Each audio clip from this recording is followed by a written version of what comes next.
అలాగే ఎందరో మహానుభావులు ఉన్నారు. మొత్తం మీరందరికీ నమస్కారం సార్లు. అమ్మ దండం, తల్లి దండం దండం మీ అందరికీ. ఇక ఈ సభ హీరో శ్రీ రవిశంకర్ ప్రసాద్ గారు. శ్రీ రవిశంకర్ గారు ప్రపంచంలో తెలుగువాడు చాలా ముందుండాలి అని తెలుగు వన్ స్థాపించి ఇంటర్నెట్ అనేది తెలియక ముందే రాబోయే కాలంలో ఇంటర్నెట్ రూల్ చేస్తుందని యూట్యూబ్ల నుంచి అనేక కార్యక్రమాలు పెట్టి తెలుగు వంశాలను ప్రపంచపరం చేసినటువంటి పెద్దలు శ్రీ రవిశంకర్ గారు. సో ఆయన గురించి, ఆయన గొప్పతనం గురించి పెద్దలు చెప్పారు. సీఎం గారి గురించి మొత్తం అందరూ కూడా. నేను ఆయన గురించి చెప్పేది ముఖ్యంగా ఏంటంటే the best human being is the best communicated Marx. ఎవడలో అయితే మాననీయ కోణం ఉంటుందో వాడే మనిషి, వాడే గొప్పోడు, ఆడే గొప్పోడు. వారు ఎవరన్నా కావచ్చు, ఎనీబడి ఎల్స్. మాననీయ కోణం ఉండాలి.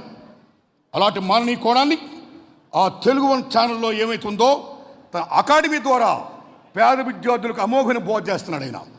దానికి ఆయన సెల్యూట్.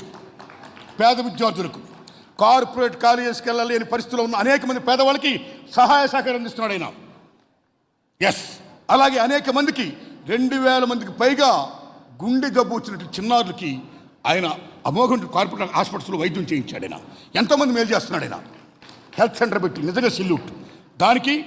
అలాగే ఆయన చేస్తున్న అనేక కార్యక్రమాలు ఏవైతే ఉన్నాయో ఈ మాననీయ కోణతున్న కార్యక్రమాలతో పాటు ఈ తెలుగు వన్ ఛానల్ అనే దాని ద్వారా ప్రపంచపరంగా తెలుగు భాష గొప్పతనాన్ని, ఔన్నత్యాన్ని చాటి చెప్తున్నాడు ఆయన. ఎన్టీ రామారావు గారు ప్రపంచానికి నేను తెలుగువాడిని, తెలుగు జాతి ఖ్యాతిని ప్రపంచపరంగా నలుమూలలా చాటి చెప్పిన మహానీయుడు ఎన్టీఆర్.